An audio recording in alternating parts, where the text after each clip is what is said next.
important environmentalist, philanthropist, millionaire playboy, news anchor, Zachary Young, and I'm here to inform you about the dangers of shopping in fast fashion.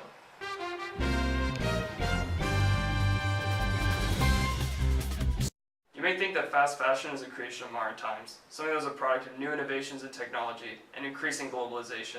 And while some of that is true, the concept of fast fashion is probably a little bit older than you think. This trend began in the 60s with the creation and success of the Gap chain. The secret to Gap's success wasn't just creating simple garments that were made out of cheap fabrics and were efficient and easy to produce. It was instead they utilized popular movie stars and fashion influencers of the day in ad campaigns that projected Gap as a fashionable alternative for all American consumers.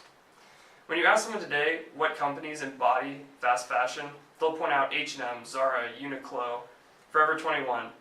It's a new name, but it's the same game. The danger of fast fashion is that it promotes a culture of excess consumerism that hooks shoppers on purchasing weekly or monthly trends at dirt cheap prices. This level of consumerism is not sustainable, especially when you step back and look at the industry's humongous carbon footprint. That includes the amount of water and energy required to harvest the raw materials for the garments, energy required to weave the fabrics and then make clothing out of it, and then finally the amount of fuel necessary to ship those products all across the globe to your favorite stores. Now imagining that happening every day for the past 20 years. Countries with little or no labor laws are prime targets for these fast fashion giants.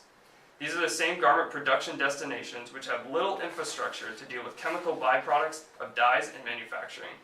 Indonesia's Citarum River is considered to be one of the world's most polluted rivers because of the amount of chemicals being dumped into the water by textile manufacturing plants. This is due to poor water infrastructure and neglecting the creation of water disposal facilities. After these countries have produced the clothing, the garments are shipped all over the world for consumers. You may ask, what happens to the clothing we get rid of? Surely donating our clothing is a good solution to this problem. However, this is simply not the case. Only 20% of clothes donated to organizations like Goodwill or Salvation Army are actually sold. The rest are either shipped to markets in Africa or land up in textile landfills.